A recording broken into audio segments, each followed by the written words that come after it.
If you're in your 40s, decide whether you retire comfortable or stressed. Picture this. You're sitting at your kitchen table on a Tuesday morning. Maybe it's early, maybe the coffee is still brewing, and you're doing that thing that a lot of people in their 40s quietly do. You're running the numbers in your head. Not on paper, not on a spreadsheet, just in your head.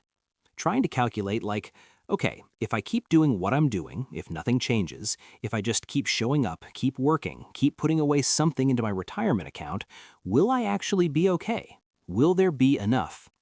And here's the thing that makes it quietly terrifying. You don't actually know the answer. You kind of have a feeling, a vague sense of either, I think I'm probably fine, or I think I'm probably not fine. But you haven't really sat down and looked at it clearly, because looking at it clearly feels like a commitment. Like once you see the real number, you can't unsee it. My name is Ryan, and I spend way too much time thinking about money, financial psychology, and why some people arrive at retirement with options and freedom, while others arrive exhausted and underprepared and quietly terrified of their own bank account. I find this stuff genuinely fascinating, not because I love spreadsheets, although honestly I do love a good spreadsheet, but because the gap between retiring comfortably and retiring stressed almost always comes down to decisions made in your 40s, not your 60s, not your 50s really, your 40s. And that is both incredibly sobering and incredibly empowering at the same time.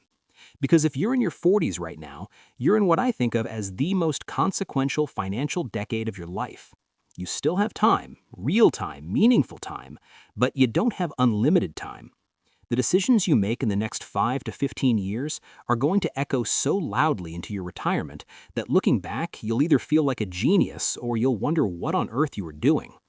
So what I want to do today is walk through the key things that actually determine which retirement you end up with, the comfortable one or the stressed one. Not generic advice, not spend less and save more, because you already know that. I want to talk about the real stuff, the psychological stuff, the invisible patterns, the moves that quietly make or quietly break a retirement. Because here's what I've found. Most people in their 40s aren't failing because they don't know what to do. They're failing because of how they're thinking about it. Let's get into it. The retirement math most people in their 40s are quietly getting wrong. Okay, so let's start with something that should feel clarifying rather than scary, even though for a lot of people it initially feels terrifying. Here's the basic math of retirement that most financial advisors will give you. You want to have somewhere around 25 times your annual expenses saved by the time you retire. This is based on what's commonly called the 4% rule, the idea that you can withdraw 4% of your portfolio each year in retirement without running out of money over a 30-year period. So if you plan to spend $60,000 a year in retirement, you need roughly $1.5 million. If you plan to spend $80,000 a year, you need about $2 million. Now, I want you to just sit with that number for a second. For a lot of people in their 40s, when they actually stop and calculate what they have versus what they need, there's a gap. Sometimes a small gap. Sometimes a very significant gap. And the natural human response to seeing a scary gap is one of three things: panic, denial, or motivated action. Most people choose denial, at least at first. And here's why that matters so much. In your 40s, you still have compound interest working for you in a profound way. A dollar invested at 42 has roughly 20 to 25 years to grow before a traditional retirement age. At a 7% average annual return, which is a fairly conservative long-term estimate for a diversified stock portfolio, a dollar invested today becomes about $3.87 in 20 years. A dollar invested at 52 only has 10 years to work, and it becomes about $1.97. You see what I'm saying? The difference between acting at 42 and acting at 52 is enormous. Not because you're smarter at 42, not because the market is better, but simply because of time. Time is the multiplier, and every year you spend in denial is a year you're giving up that multiplier. So the first decision, the foundational one, is simply deciding to look clearly at the actual numbers, not the numbers you hope are there, the actual numbers. The lifestyle creep trap. and why your 40s are peak danger zone. Here's something nobody really talks about enough when it comes to retirement planning in your 40s. Your 40s are also, for many people, peak income years. You're earning more than you've ever earned. And the cultural expectation, the unspoken social pressure, is that your lifestyle should reflect that. Bigger house, nicer car, better vacations, private school tuition, the renovation you've been putting off, upgrading this, replacing that. This is what financial people call lifestyle creep. Your income goes up, your spending goes up to match it. And somehow, despite earning more than ever, you're not actually saving significantly more than you were 5 years ago. And this is genuinely one of the sneakiest wealth destroyers I can point to, because it doesn't feel like failure. It feels like success. You look around at your life and it looks like things are going well. Nice neighborhood, good clothes, decent car in the driveway. But underneath all of that surface appearance, the retirement account isn't growing the way it needs to. I think about it like a person who gets a raise and immediately upgrades their apartment. On the outside, their life looks better, but their financial trajectory hasn't changed at all. The money that came in the front door went right out the back door in the form of a higher monthly payment. The uncomfortable question to ask yourself in your 40s is this: out of every dollar of income increase you've experienced in the last 5 years, how much of it actually ended up in your net worth? How much of it ended up in an investment account, a retirement fund, real equity in a property, something that will compound over time? Because if the honest answer is almost none of it, that's a pattern you need to address now rather than later. The people who retire comfortably aren't necessarily the ones who earned the most. They're often the ones who kept their spending growth slower than their income growth. That gap, the spread between what you earn and what you spend, that's what funds your future. The single biggest lever most 40-somethings aren't pulling. Let me talk about something that I think is genuinely underutilized by people in their 40s, and that's tax-advantaged retirement accounts, specifically taking full advantage of the contribution limits available to you. In the U.S. for 2024, if you're under 50, you can contribute $23,000 to a 401k. If you're 50 or older, you get a catch-up contribution that takes it to $30,500. For an IRA, it's $7,000 or $8,000 if you're 50 or older. These numbers adjust slightly over time, but the principle stays the same. Now, here's what I notice when I talk to people in their 40s. A lot of them are contributing something to their 401k. Maybe they're getting the employer match, which, by the way, is free money, and if you're not at least doing that, please fix that immediately. But they're not maxing it out. They're contributing enough to feel like they're doing the right thing without actually doing the full version of the right thing. And I get it. Maxing out a 401k is genuinely hard when you have a mortgage, kids, car payments, and all the other costs of being a fully formed adult human being with responsibilities. It requires real trade-offs. But here's the thing. The tax advantage alone makes this one of the most powerful moves available to you. Money going into a traditional 401k reduces your taxable income today. Money going into a Roth 401k or Roth IRA grows completely tax-free. These are not small benefits. Over 20 years, the difference between maximizing these accounts and not maximizing them can be the difference between retiring at 62 with freedom and retiring at 68 with anxiety. There's also something psychologically important about this.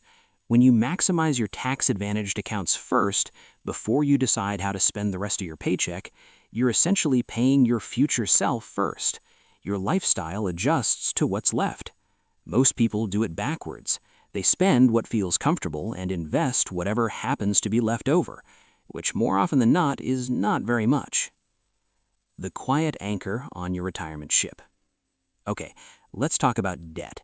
Because in your 40s, a lot of people are carrying a mix of different kinds of debt, and not all of it is created equal. There's the mortgage, which is for most people the big one. There's potentially car loans. There might be some leftover student loan debt. There might be credit card balances that kind of got out of hand during a difficult period.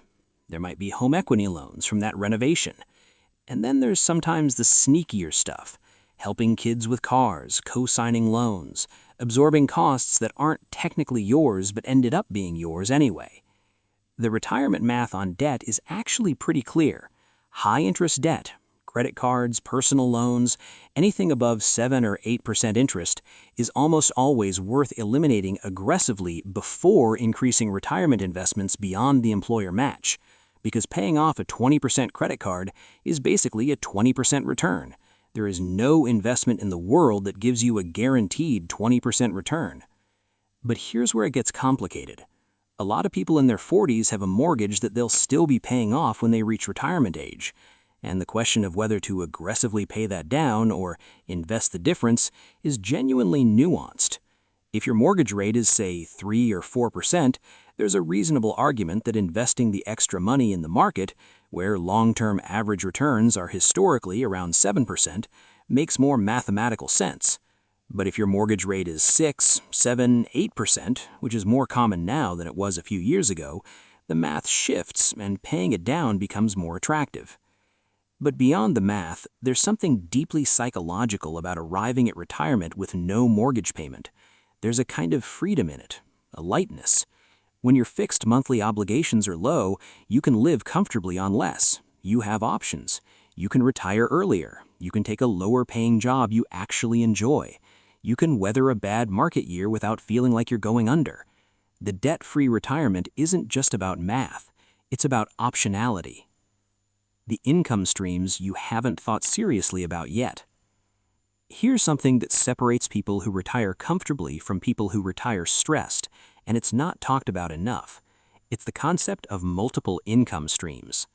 The people who sleep well in retirement are almost never the people who have one pot of money that they're drawing down from. They're the people who have designed, intentionally, over time, multiple sources of income that flow in without requiring their full-time labor. Let me just paint the picture of what this can look like, because I think it's more achievable than most people in their 40s realize. You might have Social Security, which provides a base.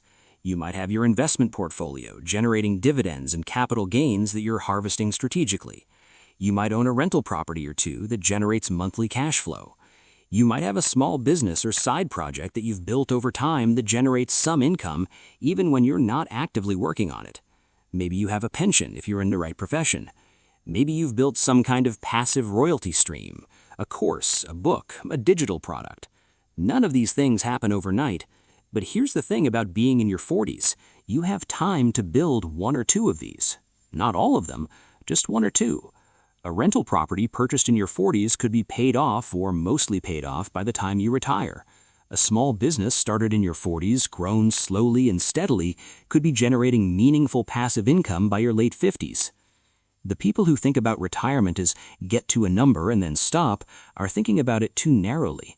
The people who think about it as build a system of income that outlasts my need to work full-time, those people tend to have a very different retirement experience.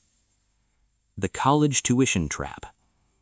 I want to spend a moment on something that I think genuinely derails a lot of well-intentioned retirement savers in their 40s. And that's the collision between college funding and retirement saving. A lot of people in their 40s have kids who are approaching college age, and the pressure, cultural, parental, emotional, to pay for your children's education is real and profound. Nobody wants to be the parent who can't help. Nobody wants to watch their kid take on a crushing amount of student loan debt when there's money sitting in a savings account. But here's the financial reality that you need to hear clearly. There are loans for college. There are no loans for retirement. Your kids have 40-plus years of earning ahead of them to pay off any debt they take on. If you deplete your retirement savings to pay their tuition, you will not have 40 years to recover. You might have 15 or 20 years. That's a fundamentally different situation. This is not me saying don't help your kids. Help them if you can, but the hierarchy should be clear. Your retirement security comes first, always. Because a parent who is financially stressed in retirement doesn't just hurt themselves. They eventually become a financial burden on those same kids they were trying to help. The oxygen mask principle applies here. Put your own mask on first. If you're in your 40s and you've been prioritizing college savings over retirement savings because it feels more immediate, more urgent, more emotionally pressing, I want you to genuinely reconsider that priority structure. Fund your 401k to the max before you fund a 529. This is not a popular thing to say, but it is the right thing to say. The healthcare problem nobody talks about enough. Let me talk about healthcare, because I think this is the blind spot that catches more nearly retired people off guard than almost anything else. Most people, when they picture retirement, imagine a fairly simple financial picture: monthly living expenses plus some travel and fun money. What they underestimate, sometimes dramatically, is healthcare costs. If you retire before 65, you're not eligible for Medicare. That means you need to cover your own health insurance, which can cost anywhere from $500 to $1,500 or more per month for a couple, depending on your state, your age, and the level of coverage you choose. That's before any actual medical costs. And even after Medicare kicks in at 65, it doesn't cover everything. There are premiums, co-pays, dental, vision, hearing aids. All of these add up in ways that people don't adequately plan for. Studies on retirement healthcare costs routinely show that the average couple will spend over $300,000 on healthcare costs over the course of their retirement. That is not a small number. The practical takeaway here is this: if you're in your 40s, a health savings account, an HSA, is one of the most powerful financial tools available to you, and most people don't use it anywhere near its full potential. An HSA is the only account in existence that gives you a triple tax advantage. Contributions are tax-deductible, growth is tax-free, and withdrawals for qualified medical expenses are tax-free. If you have access to a high-deductible health plan, you should be maxing out your HSA and, if possible, investing those contributions rather than spending them, letting them grow for future healthcare needs. Your future self dealing with a health issue at 68 will thank you for thinking about this now. The psychology of retirement, the piece most financial plans miss entirely. Okay, I've been talking about numbers and accounts and strategies. Now I want to talk about something that I think matters just as much, maybe more, and that's the psychology of retirement. Here's what I mean by that. A lot of people spend their entire working lives building toward retirement as a destination, a finish line, the place where the stress ends and the good life begins. And then they get there, or they get close, and they realize, sometimes with a kind of low-grade panic, that they have no idea who they are outside of their job. No structure, no identity beyond what they do for work. I've seen this happen to people who were perfectly financially prepared. They had the money, they had the nest egg, and they were miserable in retirement because they hadn't thought about what they were retiring to, only what they were retiring from. The people who retire comfortably, not just financially, but emotionally and psychologically, are the people who are building a life they want to live in retirement while they're still working. They're cultivating hobbies, friendships, purpose, projects. They're not waiting until they retire to figure out what makes them feel alive. They're building that infrastructure now. If you're in your 40s, this is the time to start asking yourself, what does a genuinely good day look like for me? What would I do with my time if work wasn't occupying 40 to 60 hours of a week? What communities do I want to be part of? What projects excite me? What kind of physical, creative, social life do I want? Because retirement without purpose is not retirement. It's just unemployment with a bigger bank account. The Social Security decision most people get wrong. One more strategic piece before we wrap up, and this one is genuinely worth understanding because it can affect your retirement income by tens of thousands of dollars over your lifetime.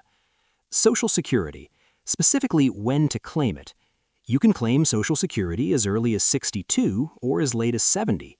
Every year you wait beyond your full retirement age, which is 67 for most people born after 1960, your benefit increases by 8% per year.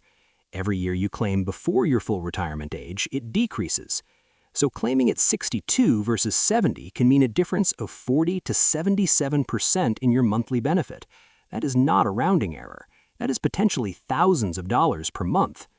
The conventional wisdom used to be, claim early because you might not live long enough to benefit from waiting. But the actuarial tables have shifted. People are living longer, and the break-even point, the age at which you come out ahead by waiting, is typically somewhere in the mid to late 70s for most people. If you have family history of longevity, if you're healthy, if you have other income sources that can carry you in early retirement, waiting to claim, or at least waiting to full retirement age, is often the mathematically superior choice. This is the kind of decision that people make hastily at 62, because they just hit a certain age and filing felt like the thing to do. It's the kind of decision that deserves real thought, ideally with a financial advisor who can model out the scenarios for your specific situation. Conclusion. Let me bring this all back together because I know we've covered a lot of ground. If you're in your 40s right now, here's the single most important thing I want you to hear. You are not too late, and you are not automatically fine either. You're in a window, a real meaningful window, where the choices you make in the next 5 to 15 years will determine which retirement you experience. The comfortable retirement, the one where you have options, where you're not anxious every month, where you can say yes to things and no to things based on what you want rather than what you can afford, that retirement is built mostly in your 40s. Not through any single dramatic move, but through a series of small, consistent, intentional decisions, maximizing contributions, controlling lifestyle creep, eliminating debt strategically, building additional income streams, planning for healthcare, thinking about purpose, not just money. The stressed retirement, the one where you're working longer than you wanted to, where every market downturn feels like a personal crisis, where you can't help your kids or take the trip you always imagined, that retirement is also built mostly in your 40s, through inaction, through denial, through assuming it will all work out somehow without ever really making it work out.